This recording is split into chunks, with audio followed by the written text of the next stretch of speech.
नमस्ते दोस्तों, मैं गौरव त्रिपाठी एक बार पुनः आप सभी के सामने उपस्थित हूँ। आज से मैं आपके लिए एक नई श्रृंखला लेकर आया हूँ, भारतीय राज्य व्यवस्था की श्रृंखला।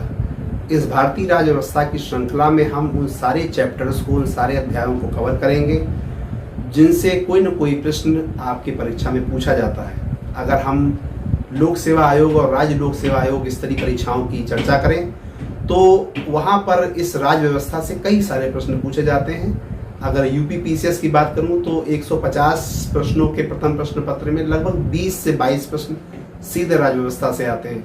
कहने को यह विषय काफ़ी आसान है, लेकिन एक पर्टिकुलर समझ की आवश्यकता है। इस विषय में आप रट बहुत कम चीज़ें सकते हैं, लेकिन अगर आप एक अच्छी समझ विकसित कर लेते हैं तो वह दूरगामी परिणाम आपको देता है। मेंस में भी ये सब्जेक्ट आपके समझ पर बहुत ज़्यादा डिपेंड करता है। रटी रटाई चीजें आपको थोड़े समय तक याद रह सकती हैं। चलिए सीधे हम अपने बिंदु पर आते हैं। संविधान सभा।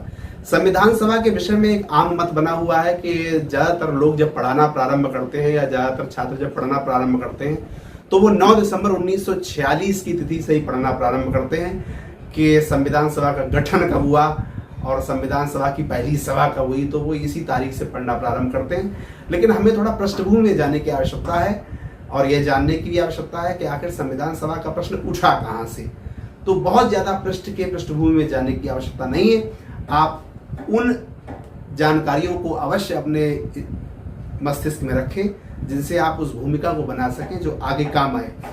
तो 1934 से यह खेल शुरू होता है। एक बी.एन. राय नामक व्यक्ति थे, एक बी.एन. राय। इन्होंने सबसे पहले संविधान सभा के विषय में, संविधान सभा के गठन के विषय में राय रखी अपनी। इनके विषय में प्रश्न कम आते हैं। अगला जो एक साल है यानी कि 1935 में भारतीय राष्ट्रीय कांग्रेस ने पहली बार, बहुत अच्छे से सुने और इसको नोट भी करें, 1935 ही वह वर्ष था जब भारतीय राष्ट्रीय कांग्रेस ने पहली बार आधिकारिक रूप से यह स्वीकार किया कि हमको, भारतीयों को, एक संविधान सभा की आवश्यकता है और संविधान सभा का गठन होना चाहिए, काफी आवश्यक है ये। 1935 के बाद 1938 में भारतीय राष्ट्रीय कांग्रेस का एक सम्मेलन होता है और उस सम्मेलन में इस मांग को प्रखर तरीके से उठाया जाता है कि संविधान सभा का गठन आवश्यक है।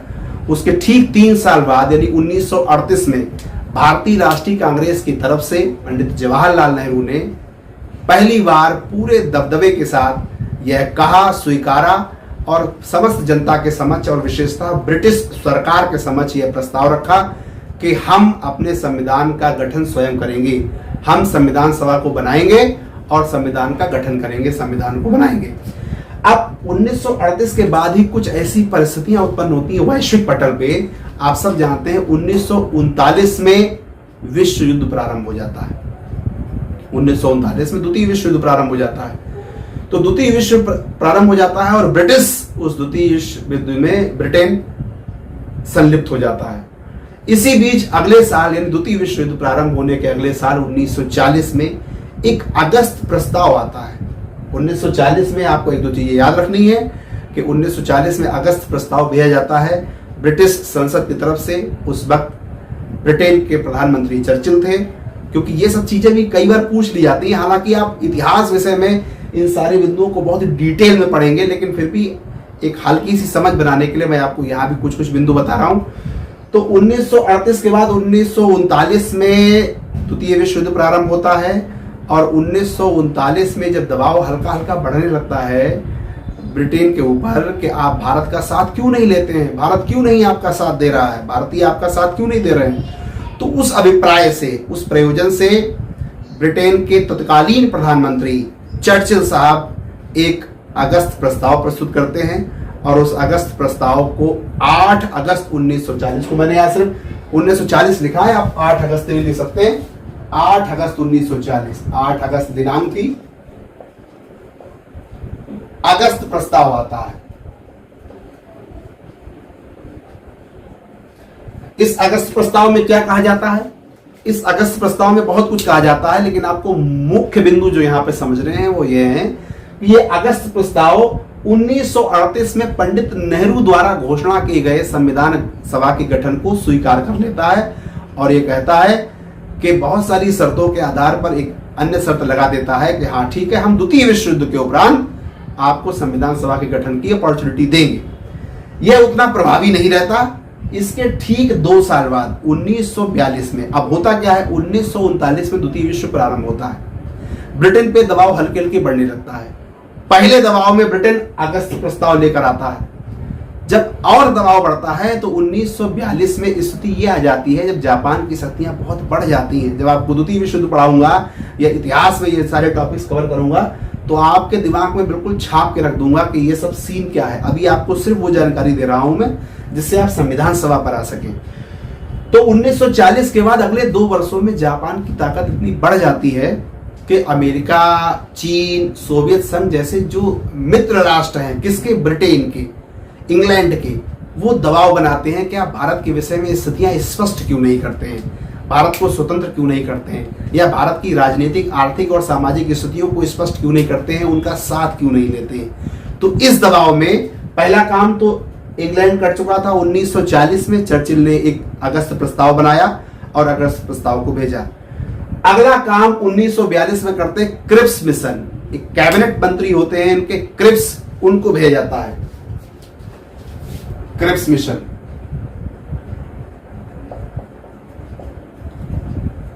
अब क्रिप्स मिशन में क्या बातें कही गई? क्रिप्स मिशन में 2 मुख्य बिंदु थे जिनके आधार पर इस क्रिप्स मिशन को भी अपनाया नहीं गया और इस क्रिप्स मिशन के आधार पर भी संविधान सभा का गठन नहीं हो पाया।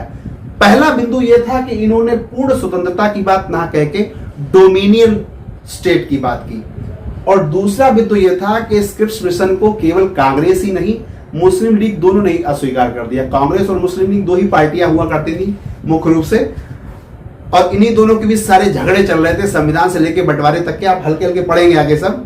तो इन दोनों ही पार्टियों ने, कांग्रेस ने और मुस्लिम लीग ने, क्रिप्स मिशन को अस्वीकार कर दिया।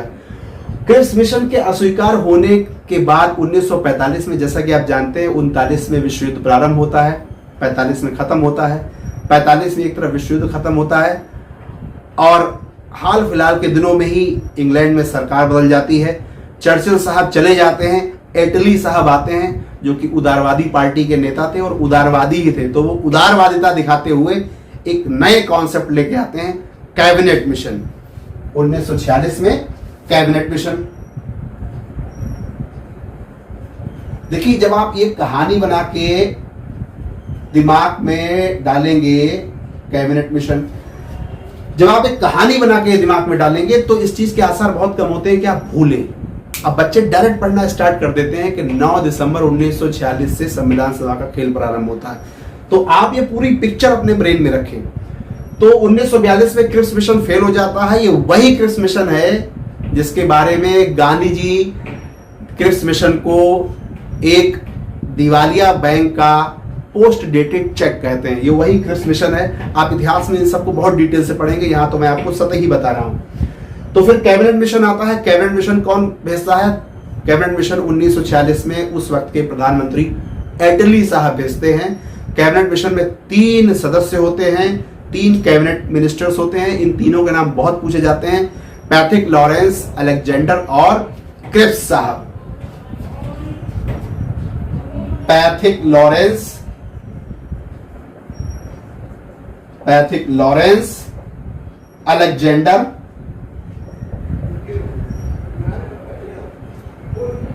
और स्टेफोर्ड क्रिप्स।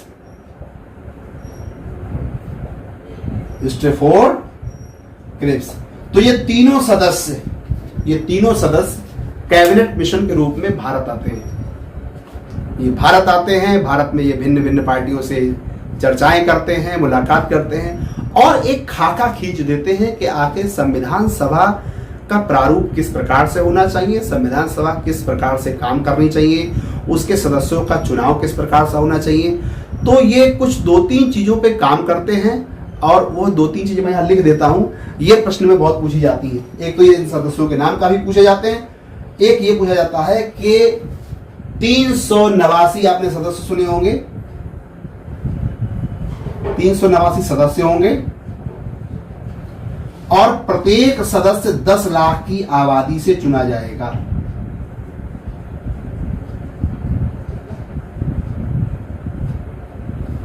एक तो ये कॉन्सेप्ट प्रस्तुत करते हैं कि 389 सदस्य होंगे संविधान सभा में, और दूसरा यह प्रस्तुत करते हैं कि प्रत्येक सीट 10 लाख की आबादी से चुनी जाएगी। प्रत्येक सीट 10 लाख की आबादी से चुनी जाएगी, ये कोई मनगढ़ंत या तुगलकी फरमान जैसा नहीं था। इसके पीछे मुद्दा ये था कि उस वक्त की यानी 1946 की जो भारत की जनसंख्या थी लगभग 40 करोड़ 39 करोड़ के आसपास थी। तो चूंकि प्रत्येक 10 लाख से एक सदस्य को चुनना था, तो लगभग 389 सदस्यों का चयन सुनिश्चित किया गया। अब कुछ प्रश्न तो यहां से आते हैं, अब हम आगे आते हैं। अब ये जो आप 389 सदस्य देख रहे हैं, इन 389 सदस्यों का जो स्ट्रक्चर क्लासीफाई किया गया है, यहां से बहुत से सवाल आते हैं। तो ये मैं आपको डिटेल में बताता हूं। सबसे पहले बताता हूं इसका चुनाव कब हुआ। तो इसका चुनाव हुआ जुलाई और अगस्त 1946 में। 1946 में देखिए, संविधान सभा से हर लाइन अपने आप में एक प्रश्न है, तो उसको आप इग्नोर नहीं कर सकते हैं। तो इसलिए एक एक लाइन को अच्छे से नोट करें और अच्छे से स्मरण रखें। देखिए सदस्य, जैसा कि मैंने यहां भी लिख दिया था कि 389 सदस्य हैं, तो कुल सदस्य कितने थे संविधान सभा में? 389। सर्वप्रथम इसे याद रखें, कुल सदस्य थे 389। अब ये 389 सदस्य दो भागों में विभाजित किए गए थे। पहला था ब्रिटिश भारत और दूसरा था देसी भारत। तो पहला ब्रिटिश भारत था, थोड़ा सा कलर चेंज करके लिखता हूं जिससे आपको अच्छे से स्मरण आए। ये था आपका ब्रिटिश भारत,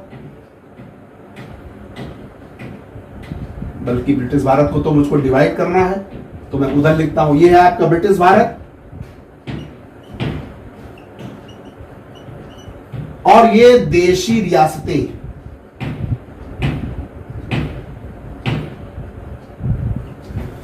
तो जो 389 सीटें थी कुल, जो कैबिनेट मिशन के आधार पे संविधान सभा में कुल सीटों की संख्या 389 थी, उसको दो भागों में तोड़ा गया।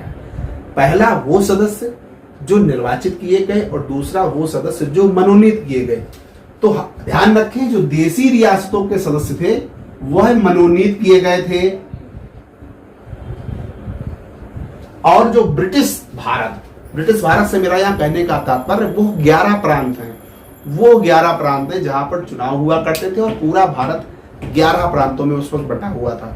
दरअसल में पूरा भारत 11 प्रांतों में और 4 मुख्य आयुक्तों के प्रांतों में बटा हुआ था। कुल मिला के 15 प्रांत थे, जिसमें से 11 प्रांतों से आपके 296 सदस्य लिए गए थे, और बाकी के जो बचे हुए 93 सदस्य थे वो जो देसी रियासतें वहां से ली गई थी।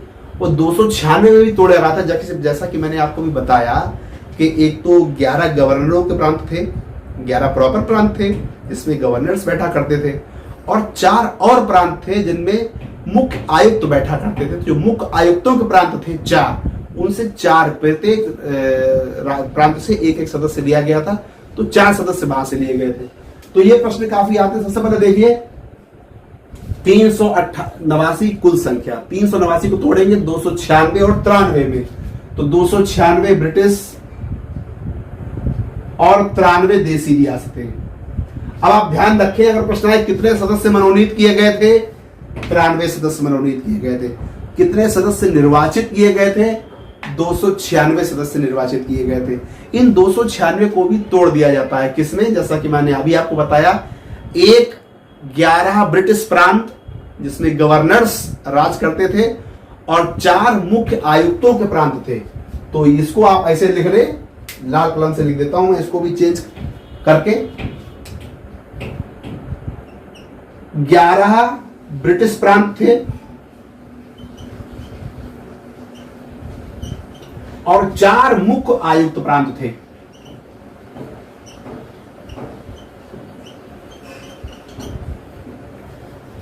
तो 4 मुख्य आयुक्त प्रांत जो थे वो कौन कौन से, यहां से प्रश्न बहुत आता है। तो ये तो संख्या है आपकी, जब इसमें से आप 4 घटा देंगे तो ये तो 4 हो गया। 4 मुख्य आयुक्तों के थे और 292 ब्रिटिश प्रांत से थे। अब इससे बहुत सारे क्वेश्चन बनेंगे, अभी मैं आपको बताता हूं।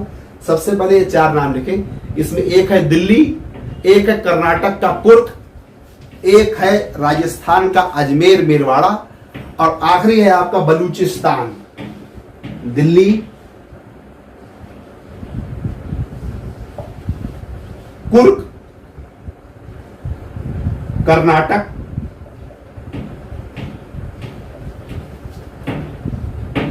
अजमेर मेरवाड़ा,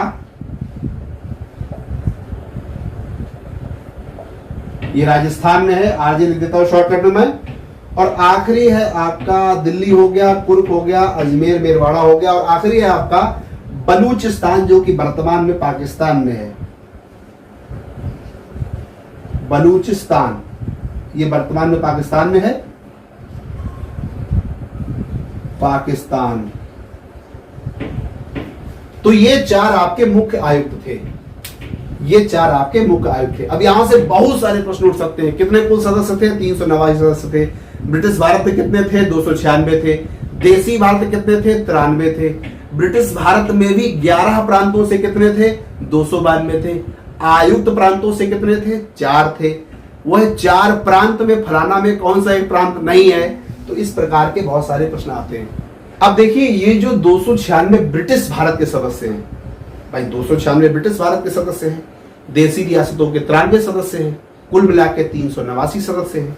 तो ये जो देसी रियासतें हैं, इनको तो बिल्कुल साइड में करिए। क्लासिफिकेशन जो आपको तोड़ना है और याद रखना है, वो ये 296 का है। तो 296 को आप दो तरह से याद रखेंगे। पहला कि 296 में 11 ब्रिटिश प्रांत के 292 थे और 4 आयुक्तों के थे। तो पहला तो ये क्लासिफिकेशन याद रखना है। दूसरा, ये 296 सदस्य जो थे, ये पार्टीज के थे। इसमें से कुछ कांग्रेस के थे, कुछ मुस्लिम लीग के थे। तो वो कितने कितने थे, वो संख्या भी पूछी जाती है परीक्षाओं में, तो वो संख्या भी याद रखें। इसमें कांग्रेस के सदस्य थे 208, मुस्लिम लीग के 73 और 15 अन्य सदस्य थे।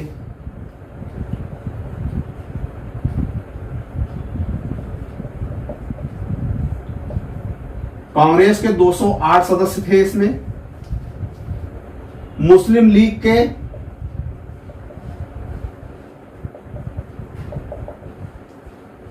73 सदस्य थे और कुछ स्वतंत्र सदस्य भी थे।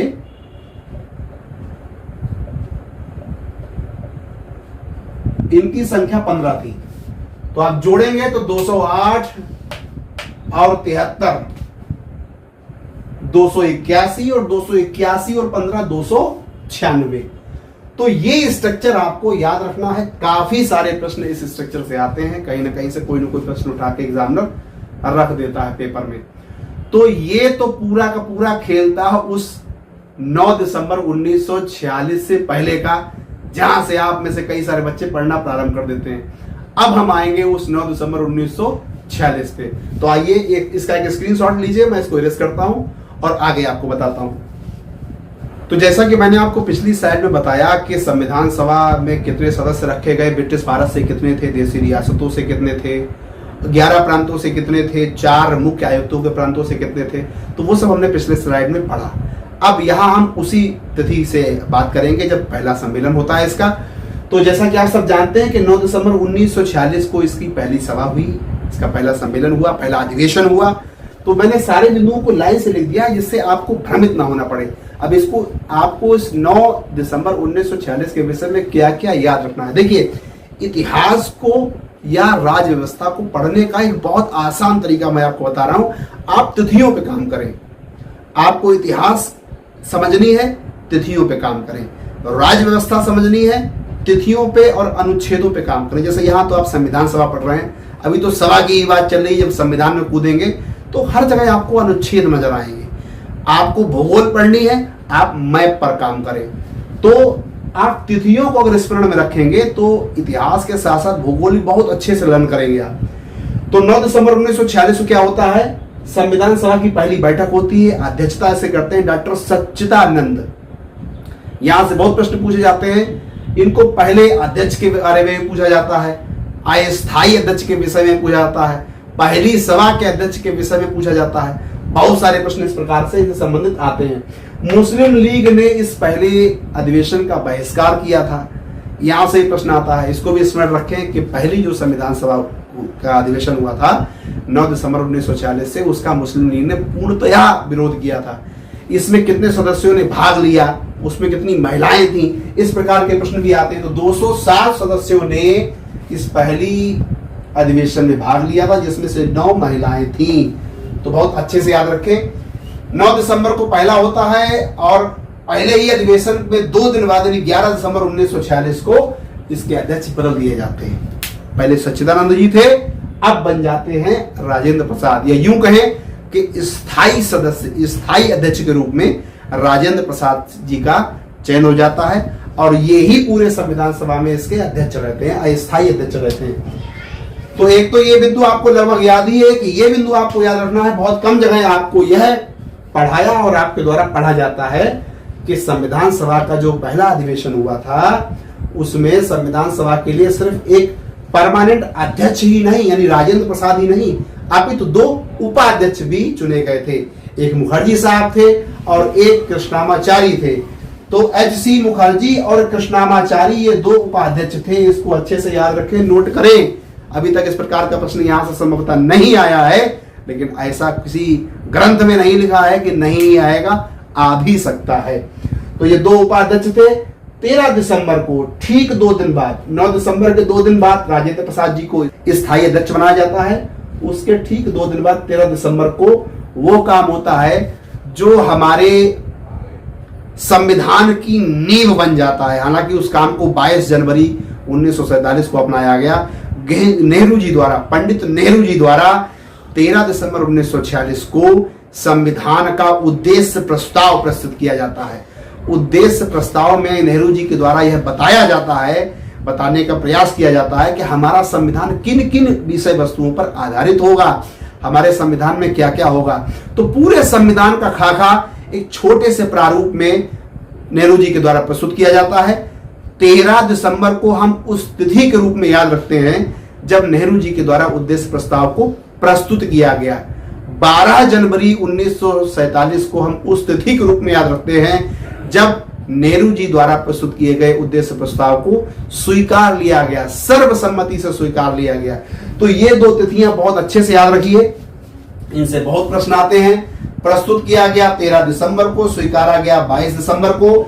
ये जो 22 दिसंबर को उद्देश्य प्रस्ताव स्वीकारा गया, नेहरू जी ने जो प्रस्तुत किया था, इसी उद्देश्य प्रस्ताव में कुछ संशोधन करके इसी उद्देश्य प्रस्ताव को भारत के संविधान की प्रस्तावना बनाया गया।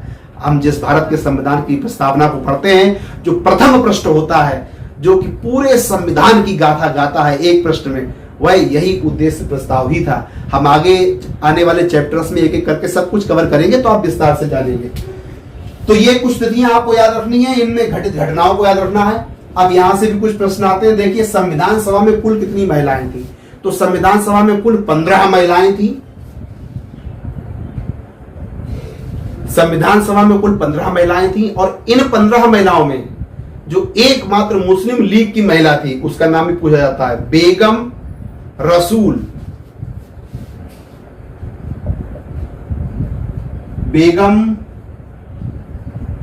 एजाज रसूल। तो यह भी कई बार प्रश्न पूछा गया है कि संविधान सभा में कितनी मुस्लिम महिलाएं थीं। तो कुल मिलाकर संविधान सभा में 15 महिलाएं थीं और अगर मुस्लिम लीग की बात करें तो मुस्लिम लीग की तरफ से सिर्फ एक महिला थी, बेगम एजाज रसूल। नाम इनका याद रखें आप। संविधान सभा में कुल कितने अधिवेशन हुए, इसमें बड़ा कंफ्यूजन रहता है और बहुत ही थोड़ा सा समझने योग्य है। इसमें बहुत दिमाग लगाते हैं कई बार इसमें बच्चे। देखिए, मुख्य अधिवेशन इसमें 11 हुए।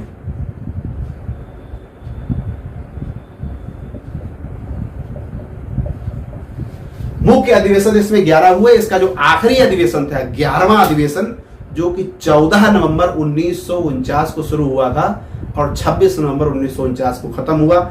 26 नवंबर 1949 को हम उसी तिथि के रूप में याद रखते हैं जब हमारे संविधान को अंगीकृत किया गया, लागू नहीं किया गया, अंगीकृत किया गया।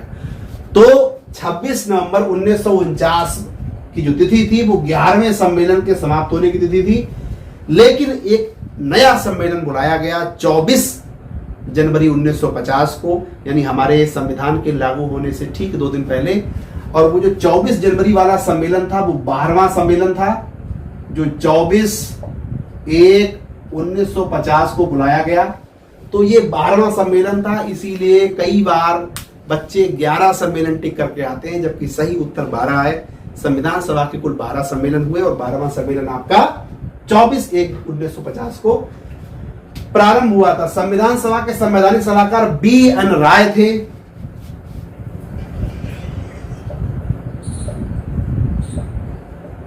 यह आप में से बहुत से लोग जानते हैं। अब देखिए कुछ और मैं आपको यहां पे बता देता हूं। संविधान सभा जैसा कि आप जानते हैं कि संविधान के निर्माण का काम कर रही थी, लेकिन साथ ही संविधान सभा संसद का भी काम करती थी।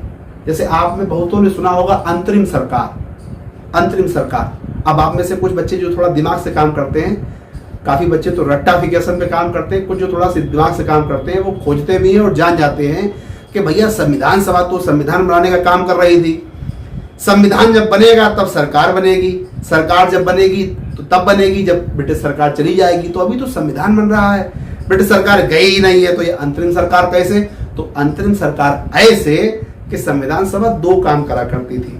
पहला काम संविधान निर्माण का करती थी और समान सभा जो थी वो संसद का भी काम करा करती थी। तो देखिए ये जो संविधान निर्माण का काम था ये तो यही चल रहा था जो आप देख रहे हैं। तो ये तो काम राजेंद्र प्रसाद जी द्वारा ही किया जाता था।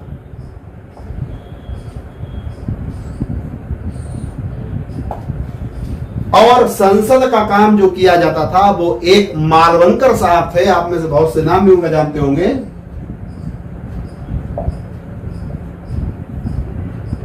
मालवंकर, ये वही मालवंकर थे जो स्वतंत्रता के बाद पहले आम सभा चुनाव जो हुए थे, आम चुनाव, उसके बाद जो लोकसभा का गठन हुआ था तो लोकसभा के पहले अध्यक्ष यही मालवंकर साहब थे।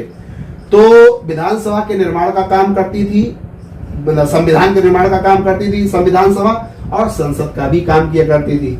चूंकि संसद का भी काम किया करती थी इसीलिए 2 सितंबर 1946 को एक अंतरिम सरकार का गठन किया गया।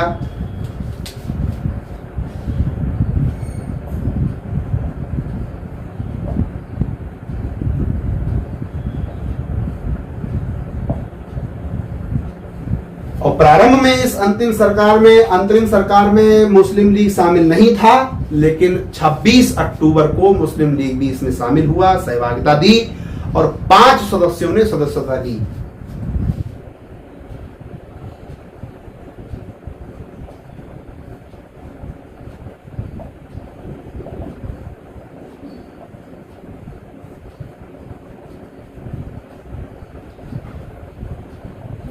तो आप इसका स्क्रीनशॉट लीजिए, फिर कुछ और रिमेनिंग है वो आपको भी बताता हूं। अब देखिए जैसा कि हम पिछले स्लाइड में डिस्कस कर चुके हैं कि जो अंतिम अधिवेशन हुआ था 26 नवंबर 1949 को, जिसमें संविधान अंगीकृत कर दिया गया था। तो संविधान को जो अंगीकृत किया गया था, संविधान को आंशिक रूप से लागू भी किया गया था और अंगीकृत भी किया गया था। तो इसमें कुछ आपको फैक्ट और याद रखने हैं। जैसे प्रायः हम इस चीज को मान के चलते हैं, और मान के क्या चलते हैं, हमको पढ़ाया जाता है और सही भी है कि संविधान को अंगीकृत किया गया 26 नवंबर 1949 में और लागू किया गया 26 जनवरी 1950 में। वास्तविकता यह है कि अंगीकृत करने के साथ साथ संविधान के कुछ अनुच्छेदों को, कुछ प्रावधानों को लागू भी कर दिया गया था। कब? उसी 26 नवंबर 1949 को, जब 11वें अधिवेशन का अंतिम दिवस था। तो आंशिक रूप से लागू भी किया गया था, ये भी याद रखें। अब आंशिक रूप से क्या क्या लागू किया गया था? अंगीकृत तो किया ही गया और लागू भी किया गया। यहां पे अंगीकृत भी लिख दूं, अंगीकृत किया गया, अंगीकृत किया गया, संविधान को अंगीकृत किया गया। नागरिकता के प्रावधान, चुनाव से संबंधित प्रावधान और तदर्थ संसद से संबंधित प्रावधान।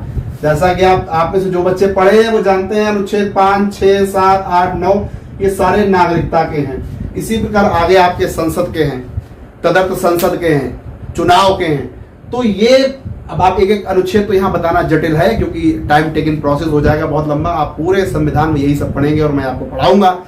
तो मोटी मोटी बात आप यहाँ से याद रखें कि ये वो अनुच्छेद हैं, ये अनुच्छेद आपको याद रखने हैं। ये अनुच्छेद 26 जनवरी 1950 को नहीं, 26 नवंबर 1949 को ही लागू कर दिए गए थे। ये वो अनुच्छेद 5, 6, 7, 8, 9, 60, 324, 366, 367, 379, 380, 88, 91, 92 और 93। ये याद रखें आप।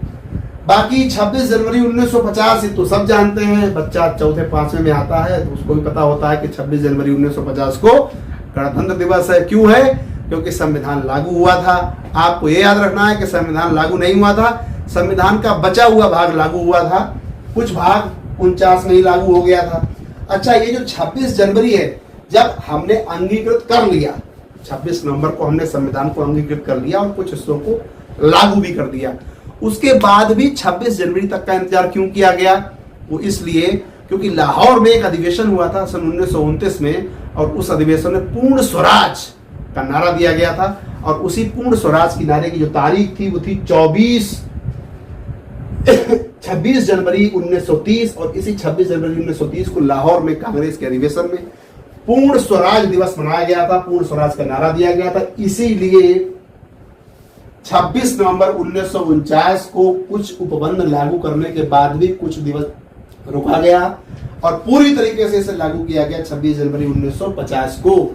अब वो कुछ वन लाइनर क्वेश्चंस जो बहुत बार आते हैं, फिर भी बच्चे कंफ्यूज हो जाते हैं और छोड़ देते हैं। 24 जनवरी और 24 जनवरी से दो चीजें याद रखनी है, राष्ट्रगान और राष्ट्रगीत।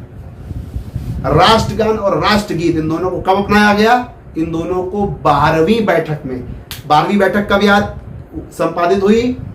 26 जनवरी 1950 से ठीक 2 दिन पहले 12वीं बैठक बुलाई गई, और उस 12वीं बैठक में, संविधान सभा की 12वीं और आखिरी बैठक में, राष्ट्रगान और राष्ट्रगीत को स्वीकार किया गया। देखिए नीचे लिखा हुआ है कि 22 जुलाई 1947 को राष्ट्रीय ध्वज को अपनाया गया। यह प्रश्न भी पीसीएस में आया था, यही प्रश्न भी पीसीएस में कुछ दिवस पूर्व पूछा गया था कि राष्ट्रीय ध्वज कब अपनाया गया।